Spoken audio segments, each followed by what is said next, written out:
नमस्ते, नमस्कार और सलाम।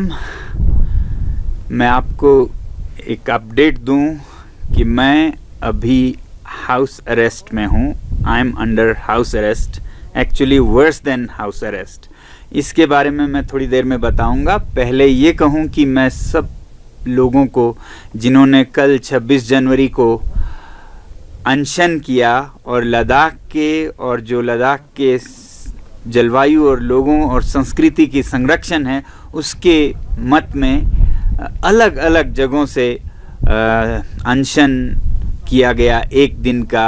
आप देख सकते हैं दूर दराज के गांव में लोग जाके पहाड़ों पर बर्फ़ में सोने लगे अपना समर्थन जताने के लिए, और दूसरी तरफ लोग अलग अलग धर्मों के लेह में, मंदिर में, मस्जिद में, चर्च में, सब जगह पे लोगों ने अनशन की और पूजा की कि हमारी ये जो मांगे हैं लद्दाख के संरक्षण की, वो भारत के प्रधानमंत्री जी तक पहुँचे और वो उस पर कुछ कार्यवाही करे। लद्दाख में ही नहीं, पूरे भारत से समाचार आए, अलग अलग जगहों पे लोगों ने कहीं अनशन, कहीं पूजा की और बाहर सोए। तो मैं सभी का बहुत बहुत धन्यवाद करना चाहता हूं कि आप लोगों ने इतना साथ दिया। जी हाँ, तो मैं हाउस अरेस्ट में किस तरह हूं और उससे बदतर क्यों हैं। अब हाउस अरेस्ट हो तो फिर आपको सब साफ होता है, फिर उसी हिसाब से आपको कानूनी सलाह लेने की आज़ादी होती है या फिर उतना ही सिंपैथी सपोर्ट होता है। मगर यहाँ ऐसा हालत है कि कहने को मेरी हिफाजत के लिए मुझे हयाल हमारे इंस्टीट्यूट में सीमित किया गया है, मगर मेरा मूवमेंट, मेरा आना जाना सब रिस्ट्रिक्ट किया गया है। पुलिस की बहुत भारी प्रेजेंस है यहाँ पर। हुआ ऐसे कि जब मैंने घोषणा की थी कि मैं खारदुंगला पर अनशन करूँगा, तब मैंने सत्कार के भाव से, वरना ज़रूरत नहीं होती है, तो मैंने फिर भी प्रशासन से एक अनुमति सा सूचित करते हुए कहा। और कई दिनों बाद आखिरी दिन में उनका एक पत्र आया कि खारदुंगला पर बहुत ख़तरा है, बहुत ठंड है, जानवर हैं वगैरह वगैरह, कॉक एंड बुल स्टोरी जैसा, और आपको अपने विद्यालय यहाँ हयाल में करना चाहिए। तो मैंने ठीक है सोचा, अगर उनको इतनी मेरी हिफाजत की चिंता हो, मगर ऐसा कुछ हिफाजत की चिंता नहीं है। मैंने एसपी साहब को बताया भी कि अगर खारदुंगला टॉप पर आपको कुछ खतरा लगता है तो मैं बेस पर करूंगा, जो कि थोड़ा नीचे है, और वहाँ पर सारे सुरक्षा और मेडिकल फैसिलिटीज़ भी हैं। मगर उन्होंने ठीक यही हयाल इंस्टीट्यूट, जो कि लेह शहर से काफ़ी दूर है, वहीं पर रहने को कहा। कहीं भी हो सकता था, लेह में भी हो सकता था, वहाँ कोई -40 डिग्री नहीं है। मगर फिर भी मैंने क्या देखा कि 26 जनवरी को जब सुबह बहुत जल्दी 4-5 बजे ही यहाँ पर पुलिस के आवाज़ें सुनाई दी, बस भर के पुलिस, गाड़ियाँ पुलिस की, और मैं थोड़ा हैरान सा हुआ कि ये इतना क्यों हो रहा है। फिर सोचा कुछ इनकी अपने तरीके होंगे। बाद में मैंने पुलिस के एक अफसर से पूछा कि ये किस लिए है, मुझे भी बता दीजिए कि क्या है इसका मकसद, क्या मुझे रिस्ट्रिक्ट किया जाएगा या मेरी हिफाजत के लिए। तो वो बहुत ज़ोर से बोलने लगे, नहीं नहीं नहीं, ये सिर्फ आपकी हिफाजत, आप इतने बड़े शख्सियत हैं, आपको हम पूरे हिफाजत से रखना चाहते हैं। उसी तरह हमने एक SHO साहब से फ़ोन करके पूछा और साफ कि क्या ये हमारा मूवमेंट रिस्ट्रिक्ट करना के लिए है, हम कहीं आ जा नहीं सकते हैं। फिर उन्होंने कहा कि नहीं, आपका मूवमेंट रिस्ट्रिक्टेड करने के लिए नहीं है, ये सिर्फ आपके सुरक्षा के लिए है। तो मैंने सोचा कि सुरक्षा के लिए है तो कोई ख़ास सीरियस बात नहीं है। तो उसी समय मुझे लेह में जो चोखांग विहारा है, बहुत बड़ा मंदिर है बौद्ध धर्म का, सबसे बड़ा, सबसे पवित्र, तो वहाँ पर अनशन कर रहे थे सभी लद्दाख के लोग एक दिन का, इस 6 शेड्यूल के मांग के समर्थन में, जिसका अनशन मैंने शुरू किया था। तो वहाँ से आई संदेश कि आप यहाँ आइएगा, लोग आपका उम्मीद कर रहे हैं, आप इतना कर रहे हैं। तो मैंने सोचा मैं जा सकता हूँ। मैं यहाँ से उस मंदिर परिसर में गया और लोगों के साथ पूजा में बैठा 1-2 घंटे, और उसके बाद जब वो ख़त्म हुआ पूजा, लगभग 9:30-10 बजे लोग चले गए, और उसके बाद फिर पुलिस के 6-7 कर्मी आके पहले तो मुझसे बहुत विनती करने लगे कि आप ऐसा कैसे आ गए यहाँ पर, वहाँ आपके जो कैंपस में सुरक्षा बल है उनकी तो नौकरी चली जाएगी, हम पे तो बहुत दबाव है, आप चलिए।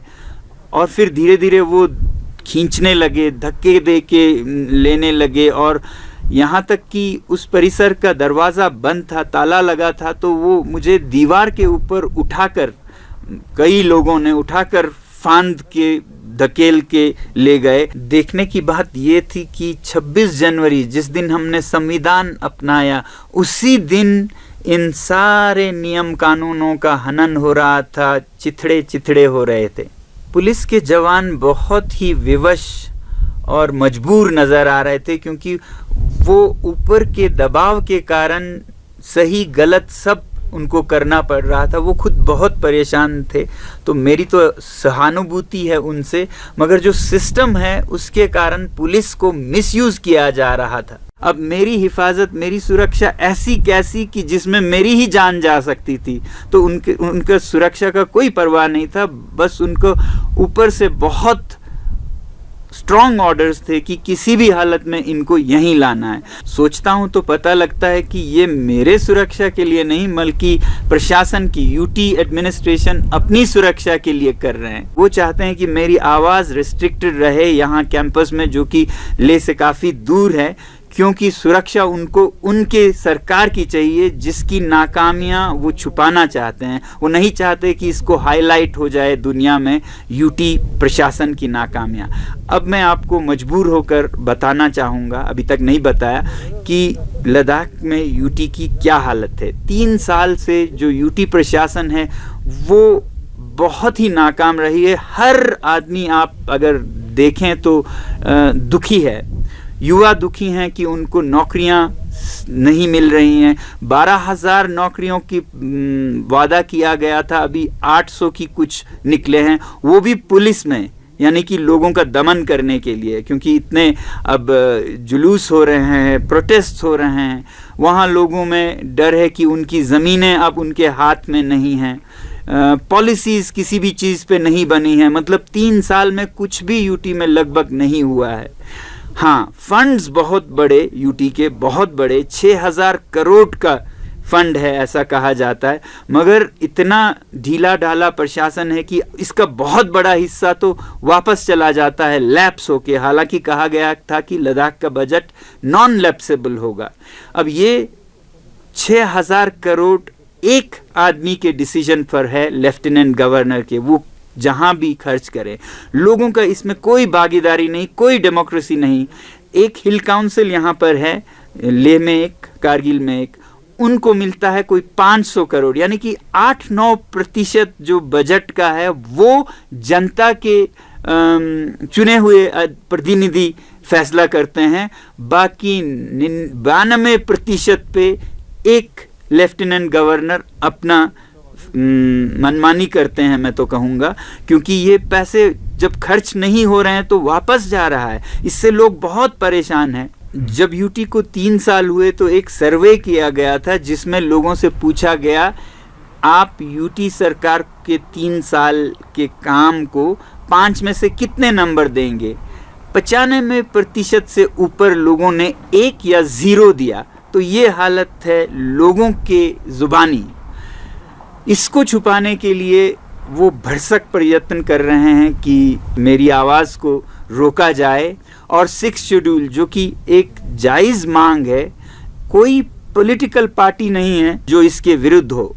मैंने आपको कहा था बीजेपी के तो ये पहला चुनावी मैनिफेस्टो का मुद्दा है 6 शेड्यूल संरक्षण। कांग्रेस, आम आदमी पार्टी, नेशनल कॉन्फ्रेंस, सब के सब इसके लिए आवाज़ उठा रहे हैं। तो फिर ये पॉलिटिकल नहीं है, मगर फिर भी कोई 6 शेड्यूल की आवाज़ उठाए तो उसे FIR कर दिया जाता है। 1 साल पहले कुछ पत्रकार जिन्होंने 6 शेड्यूल के ऊपर कुछ अप्रूवल दिए सोशल मीडिया पर, उन पर एफआईआर निकाल दिया। कोई प्रोफेसर्स जिन्होंने अपने प्रोफाइल में 6 शेड्यूल की मांग का जिक्र किया, उन्हें कहीं का कहीं ट्रांसफ़र कर दिया गया।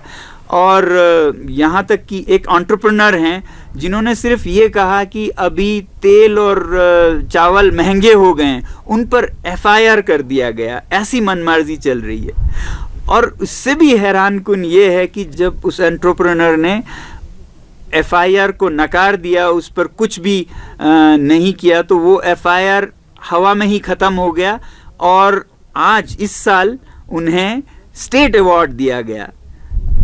तो जहां जो भी दो, अंधेर नगरी बनाना रिपब्लिक सा बन गया है। कहीं एफआईआर निकाल दो, डर जाए तो, नहीं तो पुरस्कार दे दो। आज ही का समाचार है अभी कि आइस हॉकी का मैच हो रहा था लेह में, और वहां स्टेडियम में कुछ युवाओं ने 6 शेड्यूल पुकार कर मांग करना शुरू किया किसी बात पर, और पुलिस ने उन्हें पकड़कर थाने में ले गए हैं। 3 कर एफआईआर चल रहा है, ऐसा बताया जाता है। तो 6 शेड्यूल कहना कहाँ का जुर्म है? ये तो वही 6 शेड्यूल है जिसे हर पार्टी ने अपने टॉप मैनिफेस्टो में रखा था, सरकार ने भी। तो ये कैसे मनमर्जी का कानून है, अंधकार का कानून है कि आप 6 शेड्यूल कहें तो आपको थाने में ले जाएं। अगर ऐसा ही होता रहा तो बदकिस्मती ये होगी कि लद्दाख जैसे इलाके में, जो कि बहुत ही संवेदनशील है, जहां लोग इतने राष्ट्रभक्त हैं, वो एलियनेट हो जाएंगे और फिर क्या पता मिलिटेंसी तक ना पहुंच जाए, ऐसा मैं डरता हूं। इसलिए मैं तो ये कहूँगा अमित शाह जी से, कृपया आप हस्तक्षेप कीजिए। आप तक बातें नहीं पहुँचती होंगी, ज़मीन पर लोग बहुत दुखी हैं इस यूटी से, जिसके मन मर्जी से लद्दाख एक अंधेर नगरी सा बन गया है। वैसे ही यहाँ मुझे बताया जा रहा है कुछ नहीं है, सब नॉर्मल है, आप अनशन पर हैं, हम आपकी सुरक्षा के लिए हैं। मगर यहाँ 5 किलोमीटर दूर से जो भी यहाँ आते हैं उन पर गाड़ियाँ चेक की जा रही हैं। जो यहाँ आ जाते हैं उनका नाम लिखा जा रहा है। आज ही इंडिया टुडे ग्रुप से एक जर्नलिस्ट का ग्रुप आया था, उन्हें मुश्किल से आने दिया गया और कहा गया कि 30 मिनट ही मिलेंगे आपको। ऐसा कोई नियम कानून है कि जर्नलिस्ट को आप बताएं कि आप 30 मिनट ही मिल सकते हैं? वो बेचारे वापस चले गए क्योंकि 30 मिनट में कुछ नहीं हो सकता था। तो इसी तरह वो काटना चाहते हैं ऐसे हर अवसर को, जिससे कि मेरी आवाज़ दुनिया तक पहुंचे और जिससे कि हाईलाइट उनके नाकामियों पर हो। ये बदकिस्मती है, दुर्भाग्य है कि मुझे अब के जो हालात बन गए उसके कारण ये सब बताना पड़ रहा है, क्योंकि मैं ये अवॉइड कर रहा था। मैं तो केवल पर्यावरण और उसके संरक्षण तक अपने आप को सीमित कर रहा था, मगर जिस तरह से उन्होंने मुझे अब एक तरह से रिस्ट्रिक्ट कर रखा है, मुझे लगता है कि ये आवाज़ आप लोगों तक पहुंचने की ज़रूरत है। मैं चाहूँगा कि आप लोग भी इसके लिए आवाज़ उठाएं। भारत एक बनाना रिपब्लिक नहीं है, भारत विश्व का एक सबसे अग्रसर देश है। उसमें एक जो उसका सर का ताज है, वो अगर अंधेर नगरी बन जाए तो दुनिया के लिए हम क्या बताने के काबिल रह जाएंगे।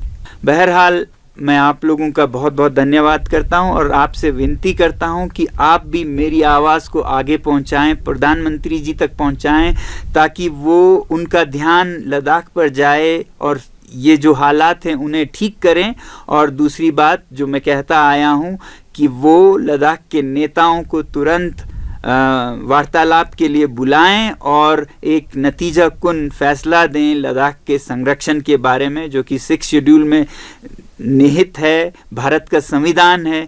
तो यूटी प्रशासन का ये चाल है कि मैं खारदुंगला तक नहीं जा पाऊँ और मेरी आवाज़ देश तक, देश के प्रधानमंत्री तक नहीं पहुंच पाए। ऐसे में आप बहुत बड़ा जादू कर सकते हैं। आप इस आवाज़ को इतना बांटिए, फैलाइए, पहुंचाइए मीडिया और सोशल मीडिया के ज़रिए कि वो उससे भी ज़्यादा बुलंद जाए। ऐसा आप ही कर सकते हैं। सलाम, नमस्कार और जय हिंद। और जाते जाते आपको एक अपडेट देता जाऊं। आज जब मैंने इस इल्लीगल हाउस अरेस्ट के बारे में और एलजी साहब के मनमानियों के बारे में स्टेटमेंट्स देना शुरू किया, तो आज दोपहर में एक अधिकारी मेरे पास भेजे जाते हैं। उन्होंने मुझे ये कागज़ थमाया जो कि एक एग्रीमेंट है और एक बॉन्ड भी है पैसे के साथ। अब देखिएगा वो क्या कहते हैं, इस पे मुझे साइन करना है। That I undertake that I will not make any comments और इशू स्टेटमेंट्स और make public speeches, hold participate in public assemblies, any activity related to recent events in Leh district at present time, since it has potential for endangering peace. और आगे जाके कहते हैं कि that the symbolic fasting, if any, will be held within the Hayal campus only. और मेरा signature चाहते हैं, यानी कि मैं अपने हाथों आर्टिकल 19 के जो मुझे freedom of expression, freedom of movement दिया जाता है वो उनके हवाले करूं, मैं अपने आप को अधिकारों से वंचित करूं। और फिर उसके ऊपर वो चाहते हैं कि मैं 40 और 10 50,000 का पैसा भी भरूं, बॉन्ड भी। तो मैंने उन अधिकारी साहब से कहा कि अगर मैं इस पे सिग्नेचर नहीं करता हूं तो क्या होगा? तो वो बोले तो आपका डिटेंशन हो सकता है। तो मैंने कहा ये तो सबसे अच्छी बात होगी, मैं तो खुशी खुशी आपके जेल में जाना चाहूँगा। अरे साहब, जो आदमी खारदोंगला के -40 में मरने से नहीं डरा वो आपके डिटेंशन से डरेगा। और उससे भी ताज़ा अपडेट आपको एक दूं जो मुझे अभी अभी मिला रात को कोई 9 बजे। इस एग्रीमेंट पर साइन करने को बाध्य करने के लिए हमारे स्कूल के 3 मासूम युवा शिक्षकों को, जिनका कोई दोष नहीं है, थाने ले गए हैं और उनको सताया जा रहा है ताकि उनको बचाने के लिए मैं ये साइन करूं। तो ये हथकंडे हमारे एलजी साहब अपना रहे हैं यूटी प्रशासन को चलाने के लिए। एलजी साहब, इस दर पर तो मैं कहूँगा आप बहुत मेहनत कर रहे हैं लद्दाख जैसे शांत क्षेत्र में भी मिलिटेंसी का बीज बोने के लिए। जिस तरह आपने नौजवानों को बेरोज़गार रखा है, फिर उन पर एक के बाद एक जुल्म सितम ढाए जा रहे हैं, ऐसा हो भी सकता है, मगर याद रखिएगा हम आपको कामयाब नहीं होने देंगे। और मैं ये भी कहना चाहूँगा, आज मजबूर हूँ, सोच भी नहीं सकता था कि मैं ऐसा कहूँगा कि इस यूटी, आज के यूटी से तो हम जम्मू कश्मीर में ही बेहतर थे। मगर ये भी बताऊं कि कल का यूटी मुझे उम्मीद है कि बहुत ही सुनहरा यूटी लद्दाख होगा। और एलजी साहब, आपको ये भी बता दूं कि इस ईगो वॉर में आपने मुझे हाउस अरेस्ट में तो रखा है, आपने 20-15 पुलिसकर्मी यहाँ तैनात किए हैं। आपको ये ख्याल है कि ये पुलिस के नौजवान कितने पिस रहे हैं? ये 3 रातों से -20 में इधर चक्कर लगा रहे हैं, बिना किसी टेंट के, बिना किसी हीटिंग के। उनका मिसयूज सोच सकते हैं तो उनका वेलफेयर भी थोड़ा बहुत सोचते, उनको कोई तंबू, टेंट, हीटर दे देते तो आपका बहुत मेहरबानी होता। धन्यवाद।